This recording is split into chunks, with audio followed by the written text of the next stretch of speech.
के पास बड़ा हादसा टल गया है। इस्लामपुर से हटिया जा रही इस्लामपुर हटिया एक्सप्रेस एक अवैध क्रॉसिंग पर पार्सल वैन से टकरा गई। टक्कर इतनी जोरदार थी कि वैन पूरी तरीके से क्षतिग्रस्त हो गई। चालक ने समय रहते हालांकि कूदकर अपनी जान बचा ली। इस घटना के बाद करीब 2 घंटे तक रेल परिचालन बाधित रहा। सूचना पर पहुंची आरपीएफ, जीआरपी और रेलवे टीम ने क्रेन से वैन हटा करके ट्रैक को क्लियर किया। इसके बाद यातायात सामान्य हो पाया। तस्वीरें आप ये देख सकते हैं। यहाँ पर वैन को हटाने की जो कोशिश की गई थी उसकी तस्वीरें आप देखिए। और ड्राइवर ने कूद करके जान बचाई है। गनीमत रही है कि ड्राइवर की जान बच पाई है।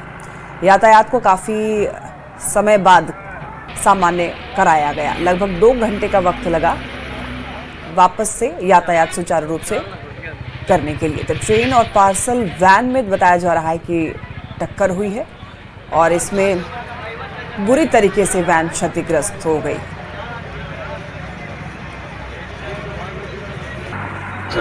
ट्रेन जो था तो मेरे गाड़ी जो है ना पार्सल गाड़ी जी बीच बीच में खड़ा हो गया। ड्राइवर खुद के भाग गया और सारा गलती गाड़ी पिकअप वैन की है। पिकअप वैन की सारा। कितने बजे घटना घटी है? 15 मिनट हुआ। 15 मिनट। तो वहाँ से रास्ता था निकलने का? गाड़ी रास्ता नहीं था, उधर सब तो लगा हुआ है।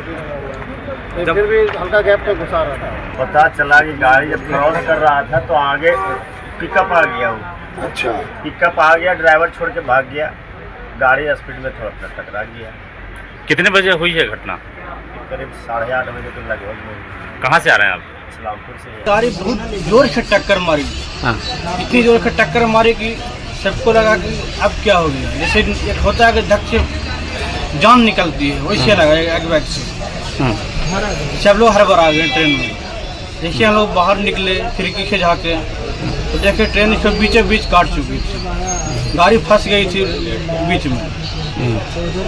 वही हम लोग बाहर निकले, देखे उतने प्रशासन आई, अपनी प्रतिक्रिया चालू की। खबर गया जिसे है जहां विश्व शांति महोत्सव के पहले दिन छात्रों ने जमकर हंगामा किया।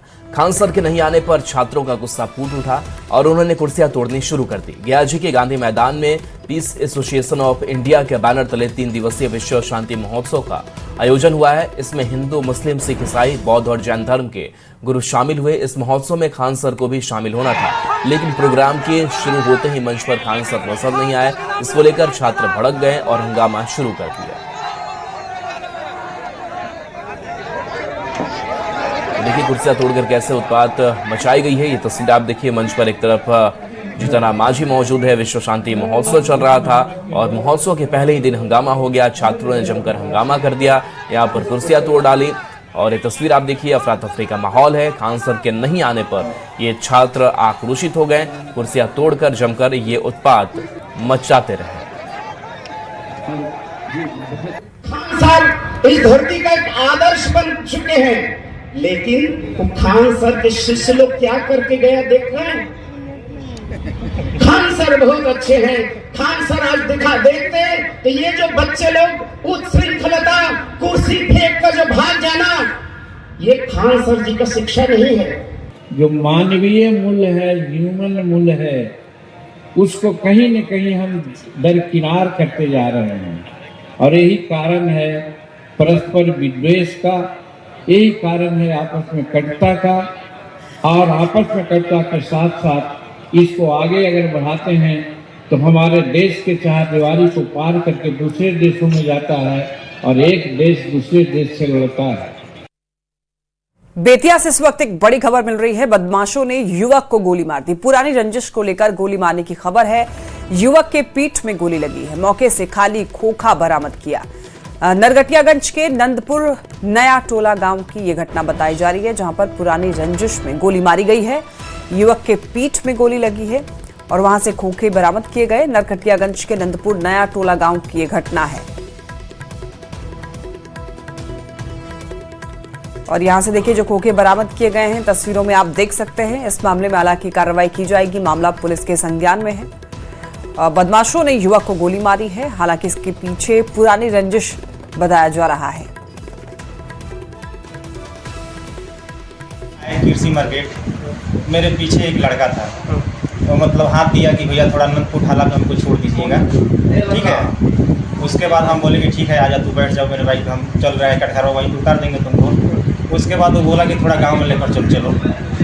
उसको गांव में लेकर गए हम। उसके बाद वहाँ पे पंगा दूसरे आदमी से हुआ था, हमसे कोई बात विचार नहीं हुआ था। गनशॉट इंजरी का एक पेशेंट आया है जो posterior reason of the chest back से लगा हुआ है, लेकिन संभवतः गोली अंदर ही है क्योंकि बाहर से कोई एग्जिट पॉइंट नहीं दिख रहा है इसका आगे की तरफ। इसको हायर सेंटर भेजा जा रहा है प्रॉपर इलाज के लिए, इसके सर्जरी की भी जरूरत पड़ सकती है इसको। अब बात ऐसी घटना की जिसने सबको शर्मसार कर दिया है। मुजफ्फरपुर में नाबालिग बच्ची के दुष्कर्म की वारदात को अंजाम दिया गया।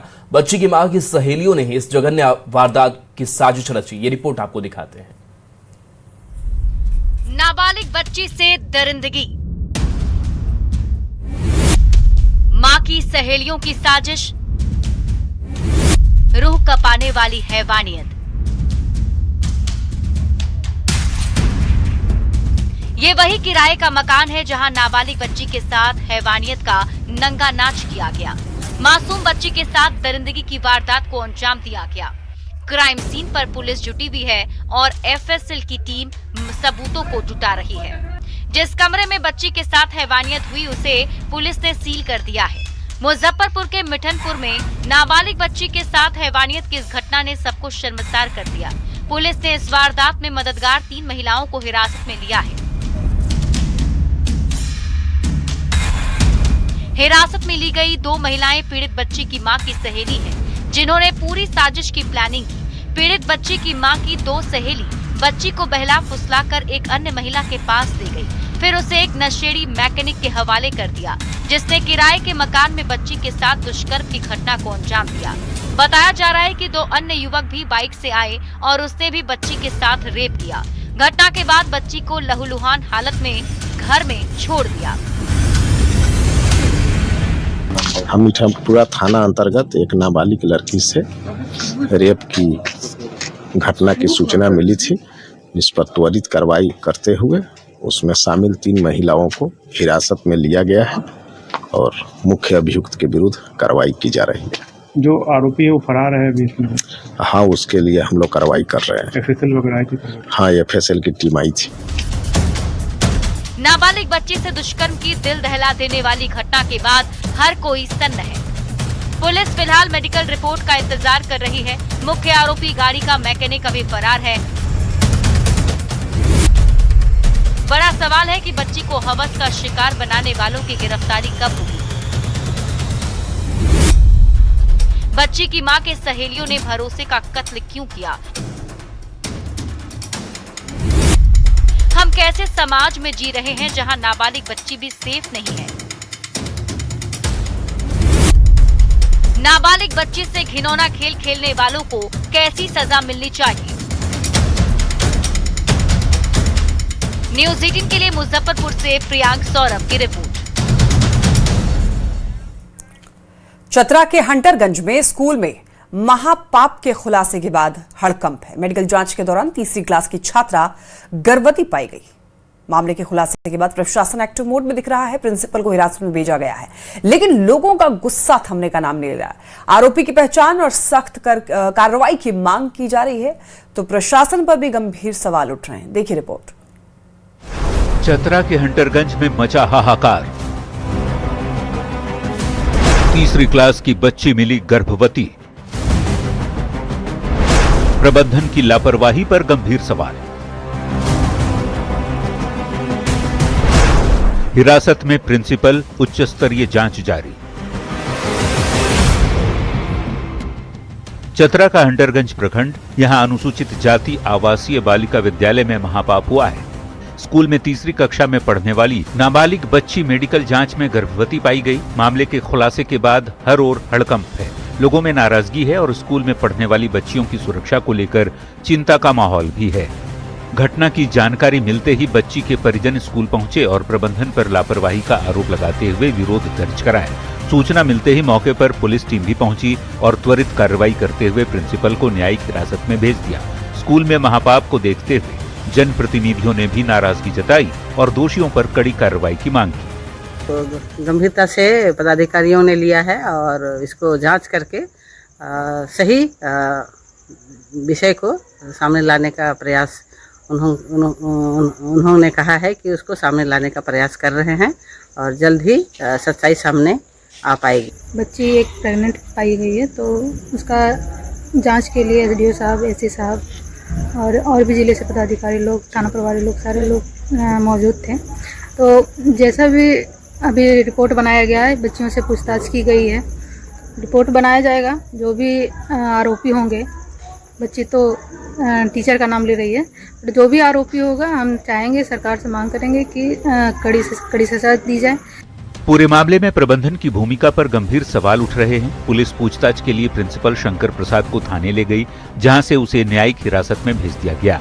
डीसी ने पूरे मामले पर गंभीरता दिखाते हुए उच्च स्तरीय समिति का गठन किया और मामले की जांच के आदेश दिए। पीड़ित का बयान सुरक्षित माहौल में दर्ज किया गया है और मेडिकल जांच की प्रक्रिया जारी है। डीएनए जांच की मांग की जा रही है ताकि आरोपी की पहचान हो सके। स्कूल में महापाप के बाद न्यूज 18 कई गंभीर सवाल उठा रहा है। आखिर बार बार आवासीय स्कूल में ऐसे मामले क्यों आते हैं? बीईओ और डीईओ क्या कर रहे थे? बीईओ स्कूल का मुआयना क्यों नहीं कर रहे थे? आखिर डीसी डीईओ की जिम्मेवारी क्यों न तय हो? डीएनए जांच के बाद आरोपी की कब तक होगी पहचान? और आवासीय स्कूल में ऐसी घटना सामने आने के बाद माता पिता की ओर से उठाई जा रही सुरक्षा पर चिंता को कौन करेगा दूर? ये कुछ ऐसे सवाल हैं जिनके जवाब न्यूज 18 सरकार और प्रशासन से पूछ रहा है। न्यूज 18 के लिए चतरा से सुशांत सोनी के साथ ब्यूरो रिपोर्ट। रांची कांके थाना क्षेत्र में बच्ची की हत्या से हड़कंप मच गया। बच्ची की निर्मम हत्या से पहले उसके साथ मारपीट भी की गई थी। इससे लोगों में नाराजगी देखी गई और लोगों ने कांके थाना पहुंचकर आरोपियों की गिरफ्तारी की मांग की।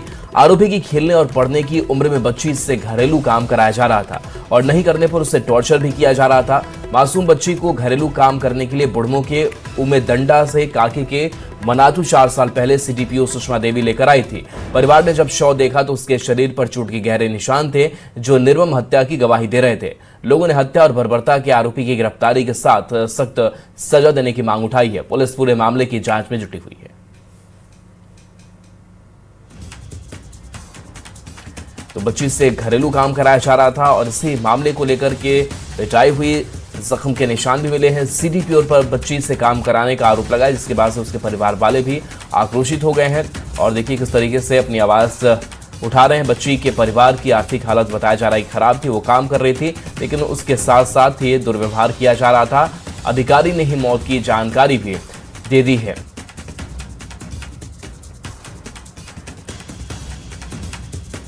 सीडीपीओ में सुषमा कुमारी कोई है, शेड़ी मनातू में घर बना के रहती है।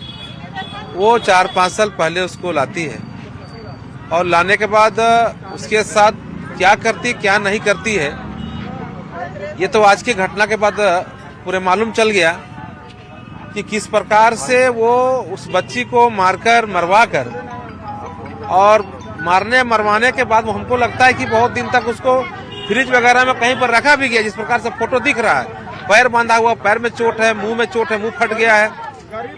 तो निश्चित तौर पर ये एक जघन्य अपराध है। वो मारती भी है, पीटती भी है, मर्डर भी कर दी उसको और उसके बाद फिर उसको घर ले चल गई।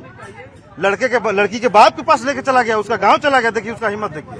और जब हम लोग प्रशासन के पास गए तो प्रशासन उसको कुर्सी देता है बैठाने के लिए, आरोपी को कुर्सी देता है, पानी पिलाता है, उसको चाय नाश्ता पूछता है। और आरोपी जो लड़की का जो गार्जियन है, जो हम लोग हैं उनके गार्जियन, वो लोग को क्या करे, उन लोग से मिलना नहीं चाहता है। लोग शरीर में बहुत चोट है, वो भी मारल का चोट है, पूरा घायल है, मारल का चोट है। किसके ऊपर शक है? सुषमा देवी के ऊपर शक है। सुषमा देवी कौन है? सुषमा देवी वही है जो बच्चे को लगाई थी काम करने के लिए बोल के। यूएस ईरान के बीच 14 घंटे की मैराथन बातचीत। पहले दिन दोनों देशों में नहीं बन पाई सहमति। देखिए देर रात तक इस्लामाबाद में बैठक चलती रही और शांति वार्ता पर ईरान सरकार का बयान। ईरान ने कहा कि बातचीत के बाद तकनीकी पहलुओं पर चर्चा, मतभेदों के बावजूद भी बातचीत जारी रखेंगे। आज भी जारी रह सकती है यूएस और ईरान शांति वार्ता। इस वक्त की बड़ी खबर मैराथन बातचीत से जुड़ी हुई। 14 घंटे की मैराथन बातचीत यूएस ईरान के बीच पहले दिन दोनों देशों में सहमति नहीं बन पाई। देर रात तक इस्लामाबाद में बैठक हुई है और कई ऐसे दोनों तरफ से बातचीत कई मुद्दों को लेकर के, लेकिन अभी खबर यही मिल रही है कि शांति वार्ता पर लंबी बातचीत के बाद भी सहमति नहीं बन पाई है। तकनीकी पहलुओं पर भी चर्चा हुई है। मतभेदों के बावजूद बातचीत हालांकि जारी रखेंगे और आज भी जारी रह सकती है यूएस ईरान शांति वार्ता। 14 घंटे की मैराथन बातचीत, पहले दिन दोनों देशों में सहमति नहीं बन पाई है। अब आगे देखना होगा इस बैठक के बाद, लंबी बातचीत के बाद क्या कुछ निकल कर आता है। जाहिर तौर पर इस वक्त जो युद्ध चल रहा है उसमें कहीं ना कहीं कई और भी देश हैं जो कि प्रभावित हो रहे हैं।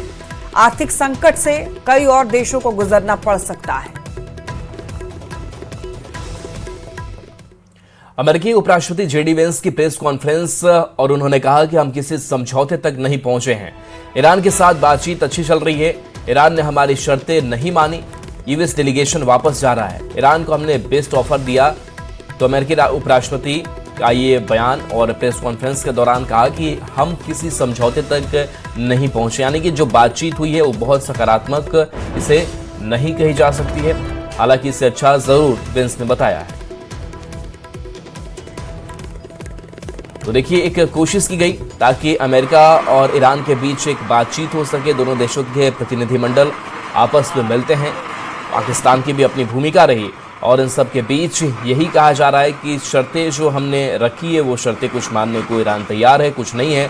और ऐसे में ईरान अगर किसी भी तरीके से इसकी अनदेखी करता है तो वो अमेरिका के हमले को भुगतने के लिए तैयार रहे। तो ये दोनों तरफ से समझौते की भी कोशिश हो रही है। इसके साथ साथ दोनों देश एक दूसरे पर निशाना भी साध रहे हैं। ईरान के साथ शांति वार्ता पर ट्रंप का बड़ा बयान है। नतीजा जो भी हो हम जीत चुके हैं। ट्रंप ऑलरेडी इस जंग में अपने आप को जीता हुआ मान रहे हैं। ईरान के समझौते करने या ना करने से फर्क नहीं पड़ता है। तो यहां पर अब देखिए कि ट्रंप का ये कहना है कि नतीजा कुछ भी हो, यानी कि बातचीत में फाइनल नतीजा कुछ भी निकले, सहमति हो या ना हो, इनका ये कहना है कि ये जंग जीत चुके हैं। हालांकि जंग की जीत का ऐलान वो पहले भी कर चुके हैं, लेकिन इसके बावजूद फिर सीज फायर का भी ऐलान इन्होंने किया है और अब शांति वार्ता भी हो रही है, मैराथन बातचीत भी चल रही है। लेकिन इसी बीच अब ट्रंप ने एक बार फिर से ये बात दोहराई है कि नतीजा जो भी हो हम लोग जंग जीत चुके हैं। हमें फर्क नहीं पड़ता है कि समझौते के बाद नतीजा क्या आता है, क्या नतीजा निकलता है, फाइनल डिस्कशन के बाद क्या दोनों की तरफ से सहमति होती है, लेकिन नतीजे जो भी हों हम जीत चुके हैं। ट्रंप का ये बयान है। इससे पहले भी ट्रंप कह चुके हैं कि हम लोग जीत चुके हैं ये जंग। Getting a lot of reports. They've been meeting for many hours, as you probably have noticed. We'll see what happens. Look, regardless, we win. Regardless what happens, we win. We've totally defeated that country. And so let's see what happens. Maybe they make a deal, maybe they don't. Doesn't matter. From the standpoint of America, we win. Iran जंग को लेकर Trump की चीन को चेतावनी। चीन को Iran को हथियार ना देने की वार्निंग दी। अगर ईरान को हथियार दे रहा चीन तो गलत है, चीन को समस्या का सामना करना पड़ेगा। तो ट्रंप ने चीन को चेतावनी दी है कि ईरान जंग को लेकर के उन्होंने चेतावनी दी है और कहा कि हथियार चीन ईरान को ना दे, इसकी वार्निंग दी है ट्रंप ने। अगर ईरान को हथियार चीन दे रहा है तो ये गलत है, चीन को समस्या का सामना करना पड़ेगा।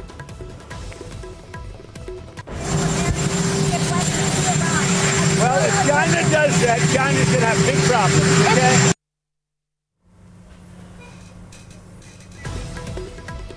देखिए, हॉर्मुज स्ट्रेट पर तनाव लगातार बढ़ता जा रहा है। अमेरिकी मीडिया ने ट्रंप के हवाले से दावा किया है कि हॉर्मुज में समुद्री बारूदी सुरंगों को हटाने के लिए अमेरिकी सेना ने ऑपरेशन शुरू कर दिया है। अमेरिकी मीडिया के मुताबिक हॉर्मुज में माइन क्लियरेंस मिशन के लिए 2 अत्याधुनिक मिसाइल डिस्ट्रॉयर तैनात किए गए हैं और पानी के नीचे काम करने वाले ड्रोन पूरे इलाके की निगरानी कर रहे हैं। अमेरिकी राष्ट्रपति डोनाल्ड ट्रंप ने एक इंटरव्यू में यह कहा कि बेशक ईरान को नहीं पता कि उसने समंदर में कहां-कहां माइंस बिछाई हैं, लेकिन अमेरिकी सेना ये जानती है कि समंदर में बारूद कहां-कहां है और उन्हें हटाने का काम शुरू कर दिया गया है। हॉर्मुज स्ट्रेट जहां से तेल का कारोबार होता है और एक अहम समुद्री रास्ता है ये। इसको लेकर के टेंशन लगातार बनी हुई है। अमेरिकी मीडिया ने ट्रंप के हवाले से एक दावा किया है कि हॉर्मुज में समुद्री बारूदी सुरंगों को हटाने के लिए अमेरिकी सेना ने ऑपरेशन शुरू किया है। अमेरिकी मीडिया के मुताबिक हॉर्मुज में माइन क्लियरेंस मिशन के लिए 2 अत्याधुनिक मिसाइल डिस्ट्रॉयर तैनात किए गए हैं और पानी के नीचे काम करने वाले ड्रोन पूरे इलाके की निगरानी कर रहे हैं। और देखिए, डोनाल्ड ट्रंप ने एक इंटरव्यू में ये कहा है कि बेशक ईरान को ये नहीं पता है कि उसने समंदर में कहां-कहां माइंस बिछाई हैं, लेकिन अमेरिकी सेना ये जानती है कि समंदर में बारूद कहां-कहां है और उसे कैसे हटाया जाएगा। हटाने का काम भी शुरू कर दिया गया है। They have 28 water droppers, mine droppers, they call them. All of them are sunk. They probably have a couple of mines in the water. We have mine sweepers out there. We're sweeping the strait. In addition to that, we're negotiating whether we make a deal or not. Makes no difference to me. Katni में Patna Pune express में बड़ी कार्रवाई हुई है। RPF को train में 167 बच्चे मिले हैं। बिहार से महाराष्ट्र ले जाए जा रहे थे बच्चे। अररिया से बच्चे ले जाए जा रहे थे। बच्चों को मदरसे में ले जाए जाने की जानकारी मिली। बच्चों के साथ मौजूद लोगों से पूछताछ की गई। महिला बाल विकास विभाग की निगरानी में ये बच्चे अब हैं। तो कटनी में आरपीएफ की बड़ी कार्रवाई हुई है, जहां पटना पुणे एक्सप्रेस में कार्रवाई की गई। 167 बच्चे ट्रेन में मिले हैं। बताया जा रहा है कि बिहार से महाराष्ट्र ये बच्चे ले जाए जा रहे थे। अररिया से ये बच्चे ले जाए जा रहे थे। बच्चों को मदरसे में ले जाने की जानकारी मिली। बच्चों के साथ मौजूद लोगों से पूछताछ की गई है। महिला बाल विकास विभाग की निगरानी में बच्चे हैं। तो 167 बच्चे मिले हैं। आरपीएफ को ट्रेन में ये बच्चे मिले हैं। बताया जा रहा है कि अररिया से ये बच्चे महाराष्ट्र लेकर के जाए जा रहे थे। बच्चों को मदरसे में ले जाने की बात कही जा रही थी, लेकिन ये मामला संदिग्ध लगा। ये जानकारी मिली कि बच्चों को मदरसे में ले जाए जाने की जानकारी है, जिसके बाद से ये कार्रवाई की गई और बच्चों के साथ मौजूद लोगों से पूछताछ हो गई।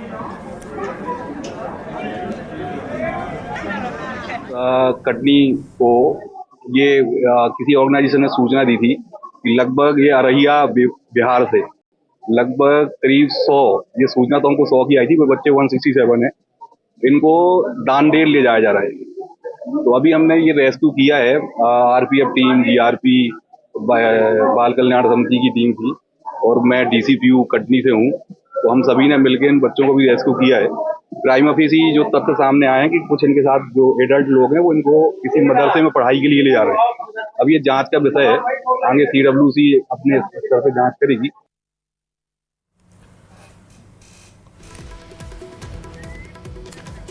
नारायण गुप्ता हमारे साथ फोन लाइन पर। नारायण, ये बच्चे किस तरीके से बरामद किए गए, अभी कहाँ रखे गए हैं? जी, जिस तरह से पूरा मामला आया अपने आप ही बेहद ही सनसनीखेज रहा, क्योंकि एक बड़ी तादाद है 167 जो नाबालिग बच्चे हैं उनको बिहार से सिर्फ एक मदरसे ले जाया जाता है उनकी पढ़ाई के लिए। चूंकि एक सवाल ये भी उठता है, क्या बिहार में बड़े मदरसे नहीं हैं या उनसे बाल श्रम या फिर मानव तस्करी का भी कुछ ऐसा एंगल रहा?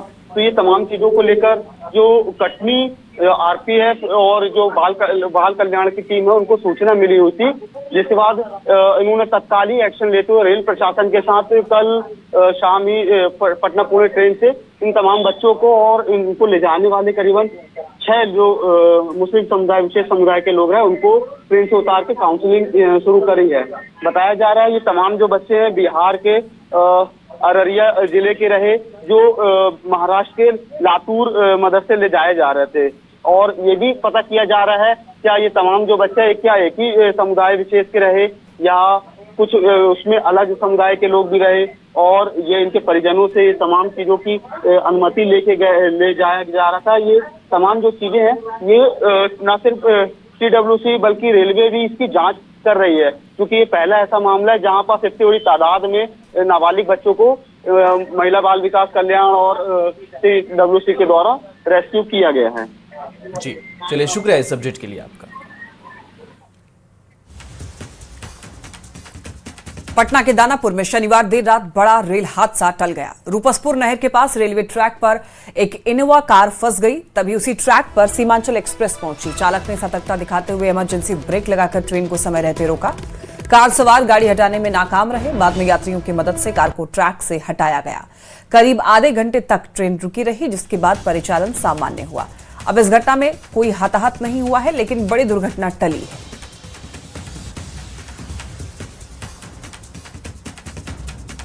एक्सप्रेस है, सामने देख सकते हैं आप लोग, ये 4 चक्का फंसा हुआ है आनंद विहार जा रहा है बिहारी बाबू उठाने के लिए। ये जा रहे हैं बिहारी लोग, जा रहे हैं गाड़ी छुटाने के लिए। अभी पाटलिपुत्र जंक्शन से पहले फंसी हुई गाड़ी है।